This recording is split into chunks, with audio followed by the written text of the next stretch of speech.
Welcome to the U.S. Manufacturing Today podcast, your hub of information about the U.S. manufacturing and distribution industry.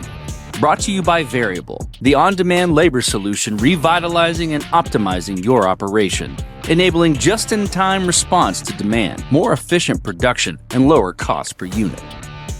And now your host and head of Reindustrialization at Variable, Matt Harine. Welcome back to U.S. Manufacturing Today, the podcast powered by Variable, where we talk with leaders, innovators, and changemakers shaping the future of American industry, along with providing regular updates on the state of the industry, the changing landscape, policies, and more. Today, we're talking about the tangible levers, policy developments, and industrial investments that underscore a single truth. A commitment to reindustrialization truly does build first-mover advantage and is the most important national security move we could be making right now. We'll provide an update on the policies today from our Variable blog, some other recent headlines and spotlights on reindustrialization over the past week, and take a look at some developments from guests of the show and what's ahead. So let's jump into it.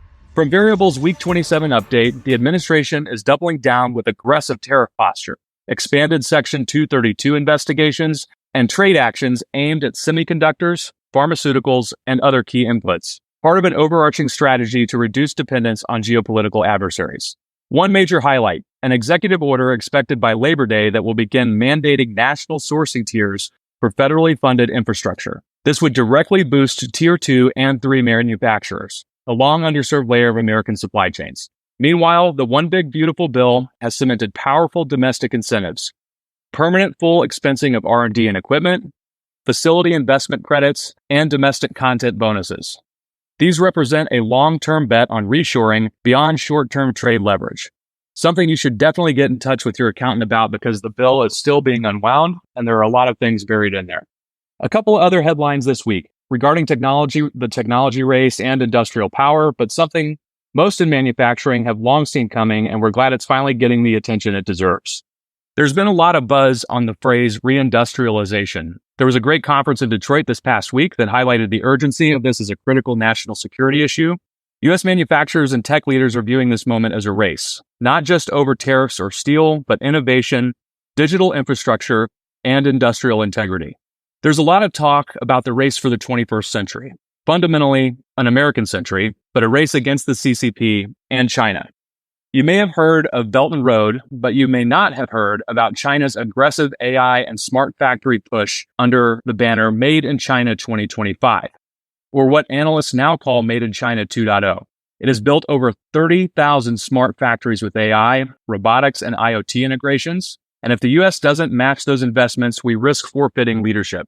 A great quote from the All In podcast this week from Chris Power, the founder of Hadrian, echoed this sharp urgency, calling America's rebirth in machine automation and shipbuilding capacity a national security imperative. In another high-profile moment for reindustrialization, he highlighted these challenges with the All In pod crew, and that the 21st century is a race against the CCP, tying directly to the need to scaling defense-grade factories that they're building in Arizona and California, creating regional industrial power and first-mover capital. However, a fundamental belief is that reindustrialization goes far beyond the defense industrial base. It's the shop floor leader, the business owner, buying more American-sourced material, doing the pressing, the stamping, and the machining. Every muscle movement is critical to the overall goal. If you think reindustrializing is just venture capital-centric or just defense-based related, every piece of industrial might contributes to the turnaround we need.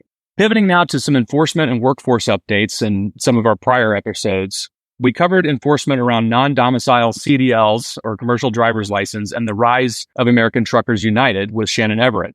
That enforcement continues to tighten up, underscoring that compliance and domestic sourcing are no longer optional. We're seeing movement on the non-domicile CDL enforcement, and after months of campaigning by groups like ATU, the Department of Transportation is now rolling out audit checkpoints at select intermodal hubs. This is a direct response to concerns around road safety, insurance fraud, and labor market manipulation via shell companies, critically important for our national security. We also flagged H-2B visa reform as a pending story, and today labor policy is up in the air. Pressure is building in Congress to limit or restructure H-2B dependence and to treat reindustrialization not just as an economic policy, but as an opportunity to rebuild a domestic skills pipeline. It's something we highlighted in Clay Martin's episode where the mindset has to shift to citizen-first solutions. Why? Because evidence is mounting that H-2B visa programs, originally intended for seasonal labor, are being used to undercut wages in full-time industrial roles. It's all publicly available data, but particularly irritating when companies use Made in America, then heavily utilize non-citizen-based structures. There's not really a happy medium here. The labor shortage is a myth, and there's an entire industry propping up visa utilization as a way to backdoor American industrial resilience. A major component for the overall workforce, especially in manufacturing, is a bill on the table introduced by Eric Schmidt of Missouri called the Remit Act, which seeks to reform remittance taxes to 15%. This is a major effort to reshore capital and one of the most obvious answers to immigration reform, bringing in significant capital to the Treasury as well. As of late June and early July of 2025, the U.S. has collected over $106 billion in customs revenue from tariffs, taxes, and duties under the administration's trade policies. The early indication is that they are not as inflationary as people thought they would be. That includes about $27 billion in June alone, pushing total tariff revenue past $100 billion. Treasury officials anticipate tariff receipts could exceed $300 billion by the end of the year, making this one of the largest revenue sources for the federal government, and has a significant ability to reduce budget deficits in real time.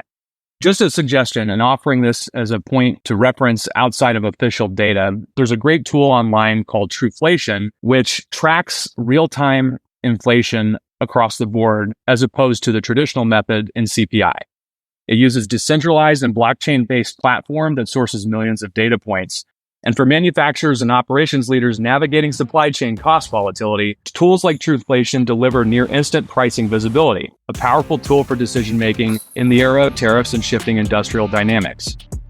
It's safe to say official data has been revised, whether they're jobs numbers or other types of economic indicators, but manufacturers have already lived through this. The markets are just now catching up to the reality on the shop floor, which we've seen for several years. Overall, something really important to drive home about reindustrialization.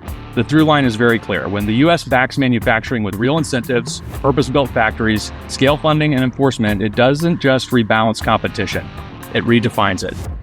And we'll have some exciting guests coming up to talk about that here in the near future. Over the next several weeks, we'll be talking about building responsible AI in manufacturing, the people who are rebuilding the reshoring options for domestic makers, industrial cybersecurity, and the continuous threat environment, and we'll bring exclusive insight into how US-based manufacturers are helping rewire global supply chains. To stay ahead of the curve and to help plan your strategy, please check out our website at variableops.com and under the resources section titled Trump 2.0, where you can see the framework around upcoming policies and how they will impact you. If you're on socials, give us a follow on LinkedIn, X, Instagram, and Truth Social. And if you're enjoying this podcast, please feel free to follow the show on Apple Podcasts, Spotify, or YouTube, and leave us a rating, and don't forget to subscribe. Thank you again for joining us and learning more about how you can make your way.